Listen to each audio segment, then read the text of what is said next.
عرب کے اندر جو ایسا اونٹ ہوتا تھا نا جس کے ساتھ اس کا کوئی مالک نہیں ہوتا تھا، کوئی اسے چرانے والا ساتھ نہیں ہوتا تھا، کوئی نکیل ڈالنے والا نہیں ہوتا تھا، باندھنے والا نہیں ہوتا تھا، اس کو کہتے تھے ابل الصدا، کہ یہ چھوڑا ہوا اونٹ ہے،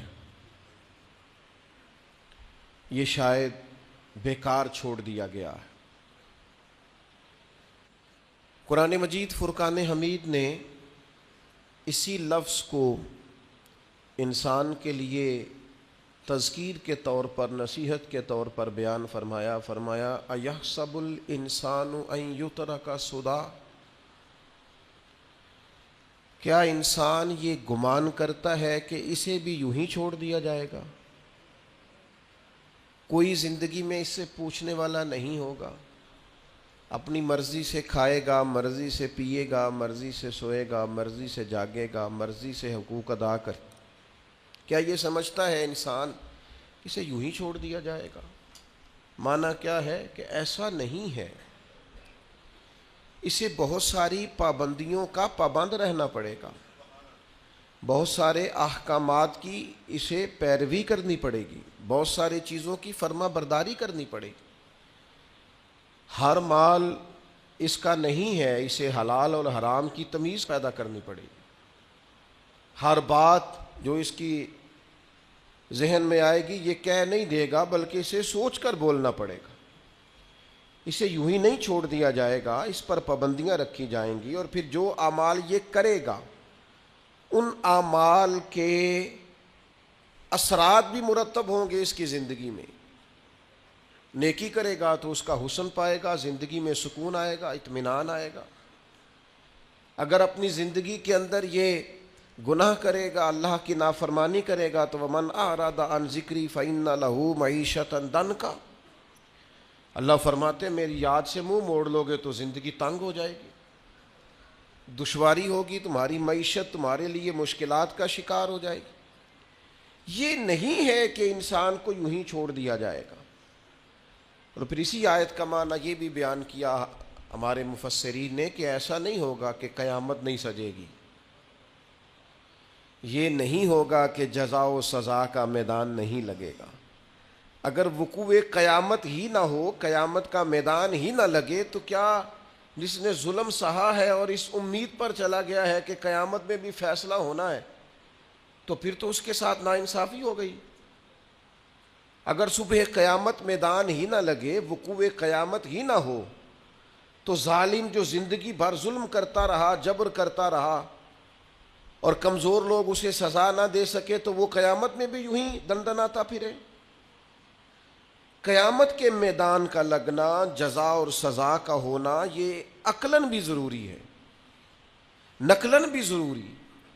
صبح قیامت جب اللہ کی بارگاہ میں لوگ کھڑے کیے جائیں گے تو اس موقع پر جزا و سزا کا تصور اور عقیدہ اسلام کا بنیادی عقیدہ ہے۔ جو بندہ یہ کہے کہ میں قیامت یا آخرت کو نہیں مانتا، وہ بندہ مسلمان نہیں ہے۔ اللہ کو ماننے کے ساتھ ساتھ رسول اللہ صلی اللہ تعالی علیہ وسلم کو ماننے کے ساتھ ساتھ آخرت پر یقین رکھنا اسلام کا بنیادی عقیدہ ہے، اور یہ وہ عقیدہ ہے جو انسان کی زندگی میں انقلاب پیدا کر دیتا ہے۔ جس بندے کو تصور ہونا کہ مجھے کھڑا کیا جائے گا، مجھ سے باز پرس ہوگی، مجھ سے حساب لیا جائے گا، مجھ پر، وہ ایک دانشور نے لکھا ہے کہ ایک مالک کا اپنے ملازم پر بہت زیادہ اعتبار ہو گیا تھا، تو اس نے پھر اس سے پوچھنا چھوڑ دیا کہ آج کتنی آمدن ہوئی ہے، کتنی بچت ہوئی ہے، کتنے اخراجات ہوئے ہیں۔ تو وہ جو اس کا ملازم تھا وہ بڑا نیک آدمی تھا، اس نے ایک دن کہا کہ صاحب وہ آپ پوچھا کرتے تھے ہر شام کو کہ آج کیا کمایا، کیا خرچ کیا، اور ہمارے پاس نتیجتاً آمدن کیا رہی اور نفع کیا رہا، تو آپ پوچھ نہیں رہے۔ اس نے کہا یار سالوں گزر گئے، اب میرا بڑا اعتبار ہے تیرے اوپر، اب میرا بڑا یقین ہو گیا ہے، لہذا میں اب سمجھتا ہوں کہ کوئی ضرورت نہیں ہے۔ تو کہتے ہیں وہ کرسی سے اٹھ کے اس کے پیروں میں بیٹھ گیا، اس نے کہا مہربانی کر میرے اوپر اعتبار نہ کر. کیا مطلب؟ کہنے لگے یہ تو میرے اوپر اعتبار کر کے مجھے میرے نفس کے حوالے کرنا چاہتا ہے, تو مجھے میری خواہشات کے سپرد کرنا چاہتا ہے کہ میں جو میرے من میں آئے کروں. مجھ سے پوچھا کر. کوئی پوچھنے والا ہونا تو انسان اعتدال میں رہتا ہے. مجھ سے سوال جواب کیا کر. کوئی سوال جواب کرنے والا ہو تو انسان کو تصور رہتا ہے. مجھے میرے نفس کے سپرد نہ کر, ورنہ یہ تو مجھے گمراہ کر دے گا. یہ تو خواہشات کا فتنہ ہے جو مجھے الجھا ڈالے گا. میرے عزیز یاد رکھیے گا, اگر کوئی پوچھنے والا نہیں ہوتا, اگر سوال جواب نہیں ہوتے, اگر بات چیت نہیں ہوتی, تو بہت سارے لوگ ایسے ہیں جو ٹھیک ہوتے ہیں پر بگڑ جاتے ہیں. آپ نے جس آدمی کو گلے پہ بٹھایا ہے اور پھر آپ نے پوچھا نہیں ہے, چلیں آپ نے اعتبار ہی کیا ہوگا, لیکن جو اس بندے کا آپ نے نقصان کیا اسے فتنے میں ڈالا ہے, دنیا اور آخرت تباہ کر دی اس کی. آپ کو چاہیے تھا باز پرس کرتے, خیال کرتے, سوال اٹھاتے, پوچھتے یہ کیا ہوا. وقتی طور پر یہ چیز بری لگتی ہے لیکن یہ بڑی فائدہ مند ہوتی. اس کے اندر بڑی ساری چیزیں پنہا ہیں. قیامت کے دن اللہ تعالیٰ اپنے بندوں سے سوال پوچھے گا, اور قربان جائیں میرے نبی پاک علیہ السلام نے فرمایا ہاں وہ پوچھے گا. اور جب تک 5 چیزوں کا تم جواب نہیں دو گے تمہیں قدم نہیں اٹھانے دے گا. یا رسول اللہ کون کون سی 5 چیزیں؟ فرمایا اللہ پوچھے گا تم سے, بتاؤ عمر کہاں گزاری. بولو میں نے زندگی دی, صحت دی, عافیت دی, کہاں کہاں بتا کے آئے وقت. اور اسی پر دوسرا سوال یہ کرے گا مالک کہ عمر کا بہترین حصہ تھا جوانی کا, جب تھکاوٹیں نہیں ہوتی تھی, جب کھڑا رہا جا سکتا تھا, محنت مشقت جد و جہد ہو وہ بہترین حصہ جوانی کا کہاں گزارا. تیسرا سوال مالک کرے گا بتاؤ نا مال کہاں سے کمایا.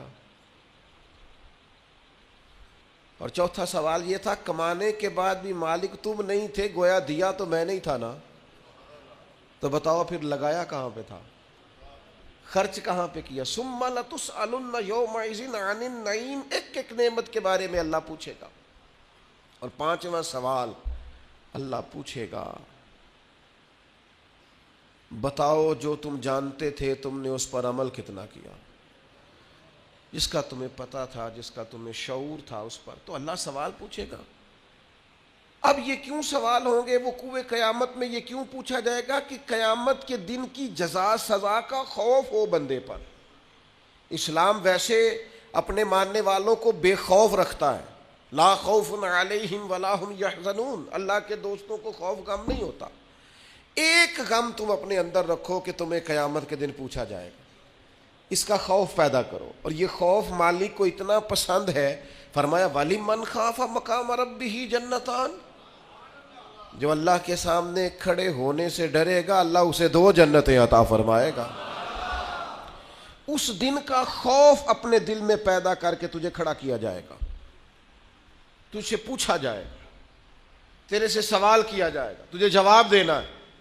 تیری طبیعت کے اندر ہمارے ہاں ہوا یہ ہے کہ کچھ لوگوں نے لوگوں کو بے خوف کر دیا ہے. امام غزالی رحمۃ اللہ تعالیٰ علیہ فرمایا کرتے تھے جس قوم کے اندر ایسا واعظ, ایسا عالم, ایسا خطیب, ایسا شخص موجود ہونا جو لوگوں سے کچھ بھی نہیں ہونا, بے فکر ہو جاؤ. جہاں ایسا آدمی موجود ہو وہاں شیطان کی ضرورت نہیں ہوتی. وہ تو خود لوگوں کو وسوسوں میں ڈال رہا ہے. وہ تیرے دل کے اندر خوف پیدا کرے, وہی ہے تیرے زمانے کا امام برحق جو تجھے حاضر و موجود سے بیزار کرے. وہ تجھے بتائے کہ قیامت میں حساب دینا ہے. عجیب بات ہے نا, لوگ کہتے ہیں ہمارے پیر صاحب نے کہا ہے خیر صلی ہے, تو میں کہتا ہوں تمہارے پیر صاحب نے خیر صلی اللہ اگر اللہ کی رحمت پہ امید کرتے ہوئے کہی ہے تو انکار نہیں کرتے, ٹھیک کہا ہوگا. پر تمہارے پیر صاحب نے کہا خیر ہے کچھ بھی نہیں ہونا, تو نبی پاک نے تو اتنا ڈرایا صحابہ کو کہ وہ کانپا کرتے تھے, ان کے تو رونگٹے کھڑے رہتے تھے. رحمت للعالمین محبوب کے پاس بیٹھنے والے حضرت انس بن مالک رضی اللہ تعالیٰ عنہ ایک دن بیٹھے تھے لوگوں کے بیچ, تو اچانک اندھیرا, دفعتاً اچانک اندھیرا چھا گیا. تو ایک شخص نے کہا جب حضور کے زمانے میں ایسا ہوتا تھا تو آپ کیا کرتے تھے؟ فرماتے اگر تھوڑا بھی اندھیرا ہوتا نا تو ہم کانپنے لگتے, ہمیں ڈر لگتا تھا کہیں قیامت تو نہیں آ گئی. تو پھر ہم فٹافٹ مسجد کو دوڑ جایا کرتے تھے, جا کے نفلوں کی نیت باندھ لیتے تھے, سجدوں میں گر جاتے تھے. ان کو تو خوف تھا, وہ تو ڈر رہے تھے. سیدہ طیبہ طاہرہ حضرت عائشہ صدیقہ فرماتی ہیں حضور دعا مانگ رہے تھے, اللہم حاسبنی حسابا یسیرا, تعلیم امت کے لیے, ہمیں سمجھانے کے لیے. کریم کہتے ہیں اے اللہ مجھ سے جب تو قیامت والے دن حساب لینا تو ذرا آسان کر کے لینا.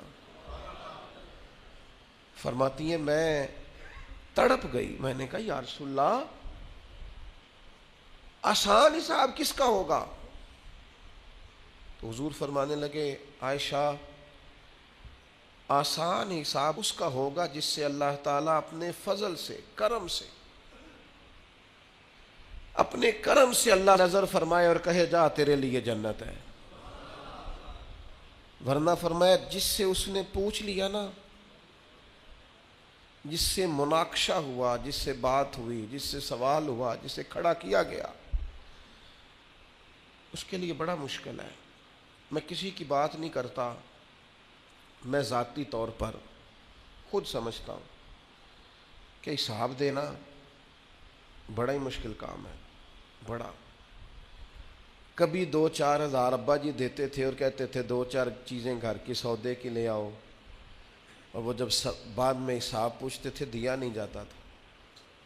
کتنے کے پیاز لائے ہو ابا جی؟ وہ 200 روپے کے. تو نے بحث کیوں نہیں کی؟ حساب مشکل ہو جاتا تھا.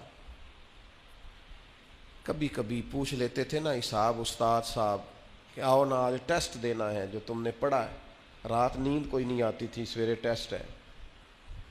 بچوں کو کھانا نہیں گزرتا, سویرے امتحان ہے, پرچہ ہے. جس دن صبح نتیجہ نکلنا ہوتا ہے کیا ہو جائے گا, کھا جائے گا کوئی, فیل ہو گئے تو دنیا چھوڑنی پڑے گی. مسلوں پہ بیٹھے ہیں نوجوان, کچھ بھی نہیں, مڈل کا, matric, F A, B A, M A کا امتحان ہے, کچھ بھی نہیں, تسبیحاں پڑھ رہی ہیں بیٹیاں. او خدا کے بندو, دنیا کے چھوٹے چھوٹے حساب سے ڈرتے ہو, اس وقت سے کیوں نہیں ڈرتے جب وہ مالک کھڑا کر کے کہے گا بتا نا میں نے دی تھی نا صحت تجھے, جوانی میں نے دی تھی نا, تیرے ساتھ کتنے لوگ اور بھی تھے ان پڑھ تھے,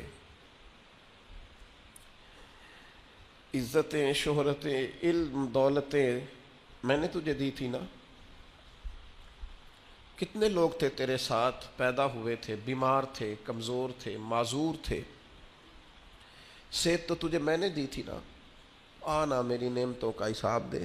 میرے عزیز, قیامت کے دن جس سے حساب پوچھا گیا, مناقشہ کیا گیا, حضور فرماتے ہیں وہ قابو آ گیا. ہم بھی قیامت کا ذکر کرتے ہیں, ہم بھی کہتے ہیں قیامت کو لے لیں گے, قیامت کو دے دیں گے, لیکن اس کے بعد جو اثر مرتب ہونا ہوتا ہے نا, اثر. ترمذی میں حدیث ہے 2 صحابہ کے درمیان نزاع پیدا ہو گیا زمین کے وراثت کے ایک مسئلے پر. دونوں کے پاس گواہ موجود نہیں تھے. ایک کہتا تھا پلاٹ میرا ہے, مجھے ملا ہے وراثت میں, دوسرا کہتا تھا میرا ہے. اگرچہ اللہ تعالیٰ نے محبوب پاک علیہ السلام کو غیب کے خزانوں کی کنجیاں دی ہیں, پر ہمیں سمجھانے کے لیے نبی کریم علیہ السلام ان سے فرمانے لگے ہو سکتا ہے آج تم میں سے کوئی زیادہ تیز بولے, زیادہ بات بنانی اسے آتی ہو, زیادہ سلیقے سے قائل کرنا آتا ہو, اور آج زیادہ اچھے طریقے سے وکالت کر کے وہ اپنے حصے میں فیصلہ لے جائے کسی سے. لیکن یاد رکھنا آج تو تیزی دکھا کے, چلاکی کر کے اپنے حصے میں فیصلے کرا لو گے, قیامت میں ایسا نہیں ہوگا. قیامت کے دن تمہیں جواب دینا ہے. آج ہو سکتا ہے تم تیزی دکھاؤ, چلاکی دکھاؤ, کسی کو بنا لو, بات سنا لو, کوئی بھولا آدمی تمہارے کا شریف آدمی ہو, پیار کرنے والا ہو, تمہارے پیچھے چل نکلے, تم دال. قیامت میں کیا کرو گے؟ تو ہمارے بیچ بھی یہ باتیں ہوتی ہیں, پر معاذ اللہ ہم کہتے ہیں دیکھی جائے گی. ان دونوں کو رسول کریم نے جب فرمایا نا کہ آج تو تم فیصلہ کرا لو گے, قیامت میں کیا کرو گے؟ تو ایک کہنے لگا یا رسول اللہ میرا گزارا ہوتا ہے, اسی کو دے دے آپ, حضور میرا کام چلتا ہے. تو وہ دوسرے کہنے لگے نہیں آپ مہربانی فرمائیں, آپ نا انہی کو دے دیں. یہ نا میرا, وہ حضرت عمر کا زمانہ تھا نا, تو ایک شخص نے زمین بیچی تو دوسرے نے خرید لی. تو وہ جس نے خریدی وہ ہل چلانے لگا، تو ہل چلاتے چلاتے اندر سے خزانہ نکل آیا، تو وہ لے کے اس شخص کے پاس چلا گیا، کہنے لگا میں نے نا زمین خریدی تھی، خزانے نہیں خریدے تھے، لہذا رکھ لے اپنا خزانہ۔ تو وہ کہنے لگا میرے بھائی تو کچھ زیادہ نیک نہیں، میں نے جب بیچی تھی تو زمین بھی بیچی تھی اور جو کچھ اندر تھا سارا ہی بیچ دیا تھا، لہذا تیرا یہ ہے، میں نہیں قیامت میں حساب، وہ کہتا ہے تیرا ہے، یہ کہتا ہے آج کل کیا ہوتا ہے، نہیں نہیں میرا ہے، ابا جی سے پوچھ لو، چاچا جی سے پوچھ لو، میں پہلے بار گیا تھا، کام پہلے میں نے شروع کیا تھا، فلانے سے پوچھ کے دیکھو، محنت ساری میری ہے، تیرا ہے بھائی تیرا ہے، مجھے نہیں چاہیے، لے جا قربان جائیں۔ یہ دنیا میں وہ روشن ستارے ہیں جن میں نور محمد عربی نے عطا فرمایا صلی اللہ تعالی علیہ، لے جا بھائی تیرا ہے۔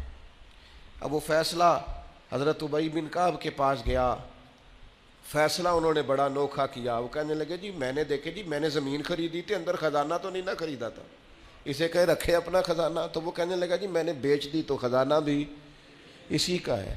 انہوں نے فیصلہ کیا، دونوں سے پوچھنے لگے آپ کی اولاد ہے؟ ایک نے کہا میرا بیٹا ہے، دوسرے نے کہا میری بیٹی ہے، فرمایا دونوں کا نکاح کر کے خزانہ دونوں کو دے دو،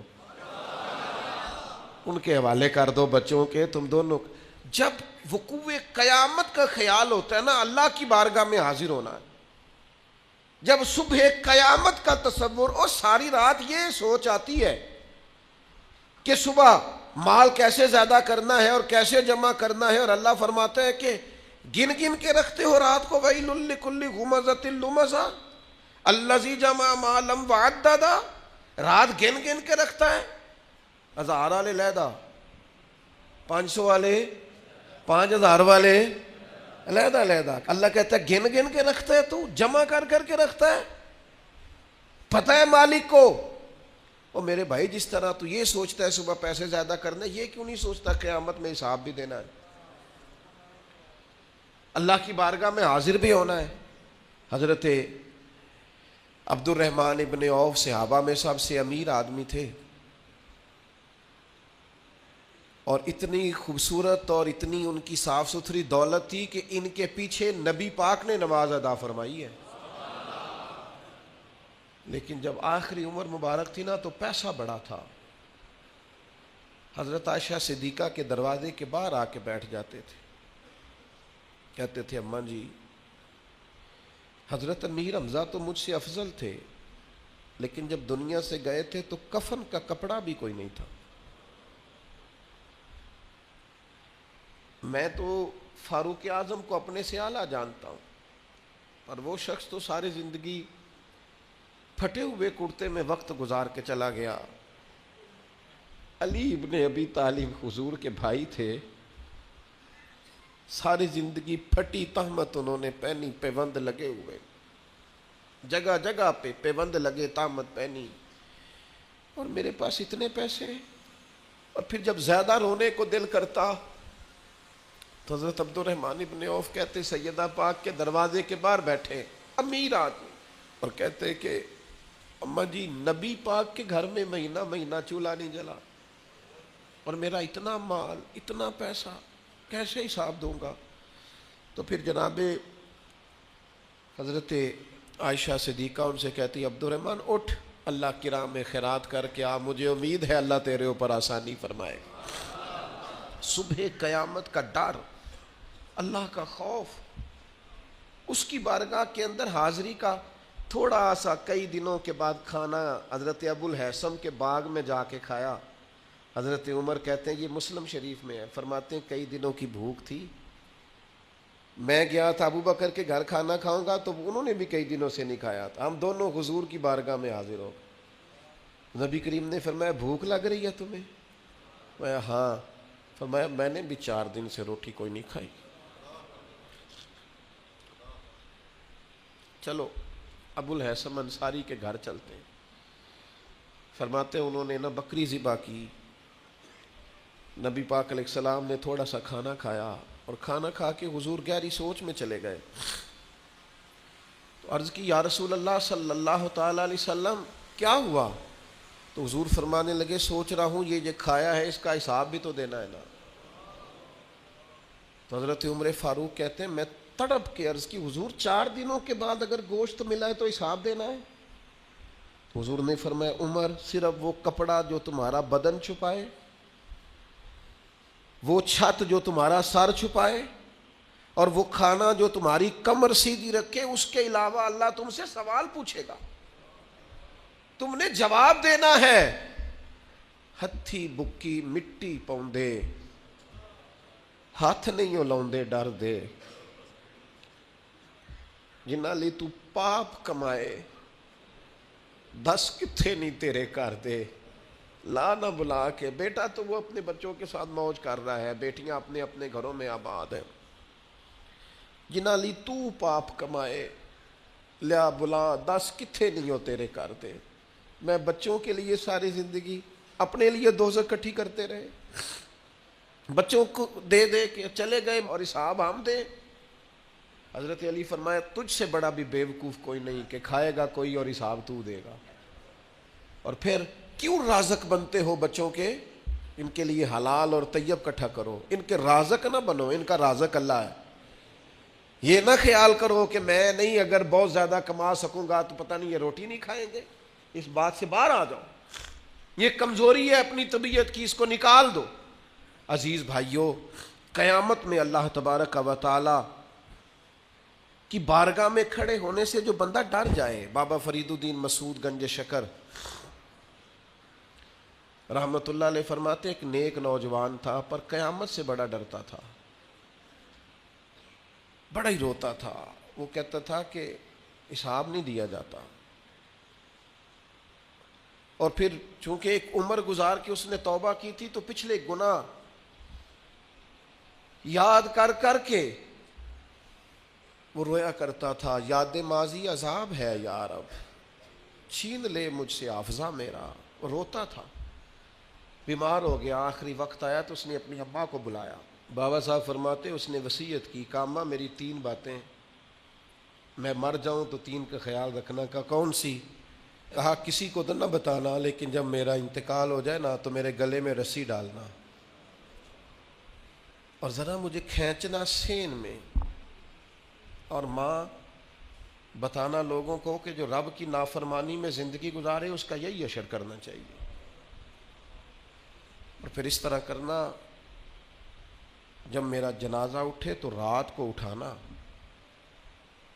کیونکہ بڑے لوگ میری عادتوں کرتوتوں سے واقف ہیں، میں نہیں چاہتا کہ جنازے پہ بھی کوئی گواہی دے دے کہ وہ فلانا جا رہا ہے۔ رات کو جنازہ چپ کر کے مجھے دفن کر دینا، اور تیسرا تھوڑی دیر جب لوگ آ جائیں تو اماں میری قبر پہ رہنا، مجھے امید ہے ماں کی برکت سے اللہ تعالیٰ میرے اوپر آسانی فرمائے گا، تھوڑی دیر رہنا۔ خاتون روئی پر بیٹے نے وعدہ لے لیا، بابا صاحب نے لکھا ہے کہ جب اس کا انتقال ہوا تو بی بی ابھی رسہ لے ہی رہی تھی، دروازے پہ کسی درویش نے دستک دی، اس نے کہا نہ کرنا، رات خوابیں آئی ہیں، اور آنے والوں نے آ کے کہا ہے اس سے کہنا اس کے بارے میں کچھ ایسا نہ کرے، رب کی رحمت پر امید ہے، اللہ بغیر حساب جنت عطا فرمائے گا۔ یہ رب کا مقبول بندہ ہے، اللہ کے کئی بندوں کو رات یہ نظارہ ہوا ہے۔ یہ خوف اگر پیدا ہو جائے قیامت کا کہ اللہ کے حضور حاضر ہونا ہے، یہ اگر تصور جاگزیں ہو جائے، آپ کہیں گے اس طرح کرنا درست ہے، تو بخاری میں حدیث ہے، نبی کریم علیہ السلام نے فرمایا اللہ کے ایک بندے نے نا وصیت کر دی تھی، ایک بندے نے وصیت کی تھی اپنے بچوں سے، اس نے کہا تھا یار میں بڑا گناہ گار ہوں، قیامت کے دن میں سامنا نہیں کر سکتا، اس طرح کرنا جب میں مر جاؤں نا مجھے جلا دینا، یہ بخاری میں حدیث ہے، اور جلا کے میری خاک اڑا دینا، میں جل جاؤں گا پر میں حساب پتہ سارا ہے سردار نو کیتیاں دا، من نانم کہ من دانم، ساری زندگی گزر گئی لوگوں کا حساب کرتے، فلانا اس طرح کا ہے، فلانا، اور لوگوں کا تو تجھے صرف شک ہے، اپنا تو پاک ہے، پکی بات چھپاتا ہے۔ کچھ لوگ کہتے ہیں جی او میں جی ہمیشہ سچ بولتا ہوں، اپنے بارے میں بولنا سچ، ہمت کرنا جرت کا مظاہرہ کر، اپنے بارے میں سچ بول، بتا کہاں کہاں کرتوت کیے، کہاں کہاں جبر کیے، کہاں کہاں ظلم کیے، کہاں کہاں دوسروں کے بارے میں سچ بولتا ہے، یہ کس نے اجازت دی؟ اپنے بارے میں سچ بول، اپنے بارے میں بتا، اپنا اپنا حساب کر۔ حضرت ابراہیم ابن ادم رحمۃ اللہ تعالی علیہ مریدوں کے ساتھ گزر رہے تھے تو اوپر سے کسی بندے نے خاک ڈالی تو مرید دوڑ پڑے، کہنے لگے ہم انہیں پکڑیں گے۔ تو حضرت صاحب فرمانے لگے کچھ نہ کہنا۔ حضور کیوں؟ فرمانے لگے میں کوئی شے بھی نہیں، اور اگر تم مجھ سے میرے عمل پوچھو تو اس نے خاک ڈالی ہے، میں اس قابل ہوں مجھ پر آگ ڈالی جائے۔ اور یہ عاجزی کے لیے نہیں کہا انہوں نے، ان کا حال یہاں تو چھوٹے چھوٹے لوگ میری طرح کے بن کے بیٹھ گئے، یہ انداز، یہ آنا، یہ جانا، یہ نصیحتیں کرنا، یہ کرو فر، یہ ترے، یہ کیا بات ہے، سوچتے ہی نہیں تھوڑی دیر کے لیے بھی۔ حضور فرماتے ہیں اس نے وصیت کی کہ مجھے جلا دینا، میری خاک بہا دینا، مجھے ڈر آتا ہے، میں نہیں مالک کا سامنا کر سکتا۔ اللہ کے حبیب فرماتے ہیں اس کے بچوں نے یوں ہی کیا، جلا دیا۔ یا رسول اللہ پھر کیا ہوا؟ فرمایا قیامت کے دن اللہ تعالیٰ زمین کے ذروں کو حکم دے گا وہ اس کے وجود کو اکٹھا کریں گے۔ وہ جس نے پہلے اسے بنایا تھا وہ دوبارہ بنائے گا، سامنے کھڑا کرے گا، فرمائے گا یہ تو نے کیا وصیت کی؟ اگرچہ یہ وصیت آج کرنا جائز نہیں، آج جائز نہیں، لیکن حضور نصیحت کے لیے بیان کرتے ہیں۔ فرمایا اس نے وصیت کی، اللہ تبارک و تعالیٰ اس سے پوچھے گا یہ تو نے کیوں کی؟ حالانکہ اللہ جانتا ہے، تو عرض کرے گا مالک میں ڈر گیا تھا، میں تو دنیا میں حساب نہیں دے سکتا تھا، قیامت میں کیسے دیتا؟ اللہ فرشتوں سے فرمائے گا یہ سچ کہتا ہے، اس نے واقعی یہ ڈر کر بات کی تھی، گواہ ہو جاؤ میں نے اس کے سارے گناہ معاف فرما دیے۔ اپنی طبیعت میں خوف خدا پیدا کریں۔ حضرت عمر کہا کرتے تھے اپنا حساب کر لو اس سے پہلے کہ اللہ تمہارا حساب کرے۔ میں آپ کو ذمہ داری سے، تجربے سے، جتنا مجھے قرآن و حدیث آتا ہے پڑھ کے بتاتا ہوں۔ جو جرم آپ نے کیے، میں نے کیے، ان کا حساب ہم نے دینا ہے، ہماری اولاد نے۔ بچوں کو پتہ ہے کہ ابا نے حلال کمایا کہ حرام کمایا؟ ان بیچاروں کو کیا پتہ؟ یہ ہماری ذمہ داریاں ہیں۔ صبح قیامت جو عروج پائے، جو کمالات پائے، وہ کس ڈگر پہ پائے، وہ ہم نے حساب دینا ہے۔ آنکھیں بند کر کے زندگی نہ گزارو، اب تو آنکھیں کھلنے کا ٹائم آیا ہے۔ جاگتی آنکھوں سے اپنا محاسبہ کرو۔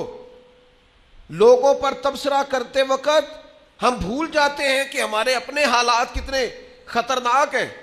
ساری زندگی دنیا میں سیٹ ہونے کی کوشش کرتے رہے، سیٹ ہو جاؤں، سیٹ ہو جاؤں۔ پتہ ہے بندہ سیٹ کب ہوتا ہے؟ جب قبر میں اتارتے ہیں نا اسے، منہ کعبے کی طرف کرتے ہیں، اس کے گلے میں وہ جو سینہ بند ہوتا ہے اسے کھولتے ہیں، تو اوپر کھڑا ایک بندہ کہتا ہے تھوڑا سا منہ اور کرو کعبے کی طرف، تو وہ تھوڑا سا منہ اور کرتا ہے تو پھر ایک آواز آتی ہے اب سیٹ ہو گیا ہے، اب سیٹ ہو گیا۔ یہاں جا کے سیٹ ہونا ہے، اس سے پہلے سیٹ ہونے والا کوئی معاملہ یہ ہے تمہارا سیٹ ہونا۔ خدا کے بندو آؤ، ساری زندگی دوسروں سے باتیں کی، دو باتیں اپنے آپ سے نہ کریں، اپنا حساب نہ کریں، اپنے معاملات کا جائزہ نہ لیں۔ اقبال کہنے لگے ڈھونڈتا پھرتا ہوا اقبال اپنے آپ کو، اپنے آپ کو، آپ ہی گویا مسافر، آپ ہی منزل ہوں میں۔ یہ جو خود احتسابی ہے، سیلف ٹرائل، خود احتسابی، اس پر تھوڑا کام نہ کریں۔ اقبال دوسرے مقام پہ کہتے ہو اپنے من میں ڈوب کر پا جا سراغ زندگی، تو اگر میرا نہیں بنتا نہ بن، اپنا تو بن۔ اپنی غلطیاں نہ ٹٹولیں، اپنے ساتھ گفتگو نہ کریں۔ جو اللہ کی بارگاہ میں کھڑے ہونے سے ڈرے گا، اللہ تعالیٰ اسے 2 جنتیں عطا کرے گا۔ شرط یہ ہے کہ ڈرے اللہ سے، ڈرے بول کے بتائیے، ڈرے کس سے ڈرنا ہے؟ حضرت عمر کے زمانے میں نا ایک نوجوان تھا، نیک تھا، مسجد جایا کرتا تھا رات کو۔ تو مسجد جا رہا تھا تو رستے میں ایک عورت نے دعوت گناہ دی، ابن عساکر نے اس کو لکھا ہے۔ تو نوجوان تھا، خواہشات تھی، کچھ طبیعت مائل ہو گئی، ابھی ادھر جا ہی رہا تھا کہ کسی نے آیت پڑھ دی والی من خاف مقام ربہ جنتان، جو رب کے سامنے کھڑے ہونے سے ڈرے گا اللہ 2 جنتیں دے گا۔ واقعی ڈر گیا، وہ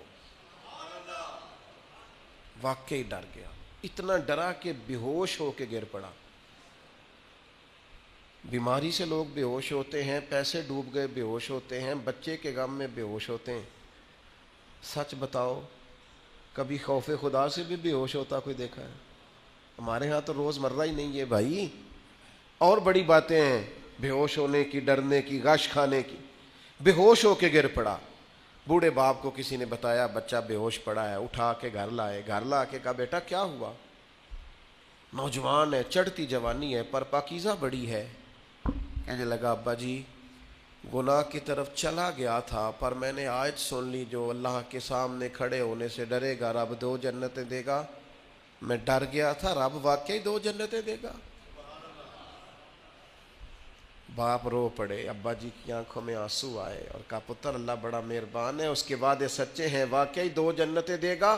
اس نے پھر ایک چیخ ماری اور اس طرح کی ماری کہ اس کی روح ہی پرواز کر گئی، روح ہی پرواز کر گئی۔ کشتگان خنجر تسلیم را، عشق کی خنجر سے قتل ہو گئے لوگ۔ صبح حضرت عمر کو پتہ چلا کہ انہوں نے تو رات جنازہ بھی پڑھ دیا، تدفین بھی کر دی۔ جناب عمر فرمانے لگے اتنا نیک نوجوان خوف خدا سے دنیا سے چلا گیا، مجھے کیوں نہیں بلایا میں جنازہ پڑھتا؟ فاروق اعظم فرما رہے ہیں میرا شوق تھا میں اس کا جنازہ پڑھتا۔ کہا حضور آپ کو تکلیف نہیں دی؟ فرمایا بتاؤ قبر کہاں ہے؟ تے کامل پیر انہاں دے باہو قبر جنہاں دی جیوے۔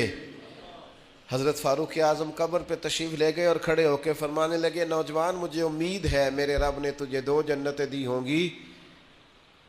ابن عساکر کھول کے دیکھو تاریخ بغداد نے کیا لکھا ہے۔ حضرت سیدنا فاروق نے فرمایا امید ہے 2 جنتیں دی ہوں گی، قبر کے اندر سے بولا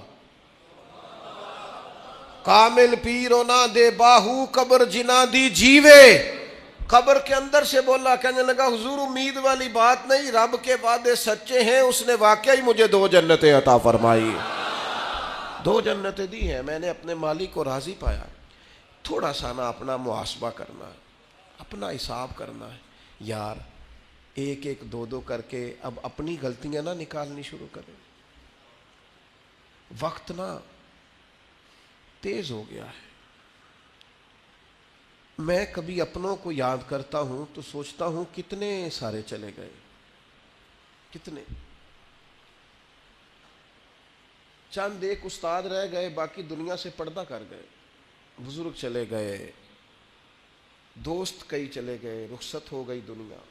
ہم نے کو بیٹھے رہنا ہے؟ تھوڑا سا وقت محاسبے پہ لگائیں، تقریریں بڑی سن لیں، خطبے بڑے سنیں، نصیحتیں بڑی، صبح موبائل کھولتے ہیں تو 20 25 50 نصیحت کے میسج آئے ہوتے ہیں۔ اب رو نہ پڑیں اس کی بارگاہ میں، اب اس سے کہے نہ کہ ہماری مدد کر تاکہ ہم بدل بھی جائیں، اب اس کے حضور عرض نہ کریں کہ وقت بڑا بیت گیا ہے مالک اب کرم نوازی فرما۔ ہر چیز کا دکھ ہے، کچھ تھوڑا سا اس کی بارگاہ کی طرف لوٹ کے جانے کا خیال نہ پیدا کر لیں۔ اب تو کبھی کبھی محسوس ہوتا ہے کہ کچھ باتیں رسم ہو گئی ہیں، جمعے میں لوگ آئیں گے، ہم جمعہ پڑھائیں گے، وہ چلے جائیں گے، محفل ہوگی، تقریریں ہوں گی، لوگ چلے جائیں گے، تو کبھی کبھی دقت ہونے لگ جاتی ہے۔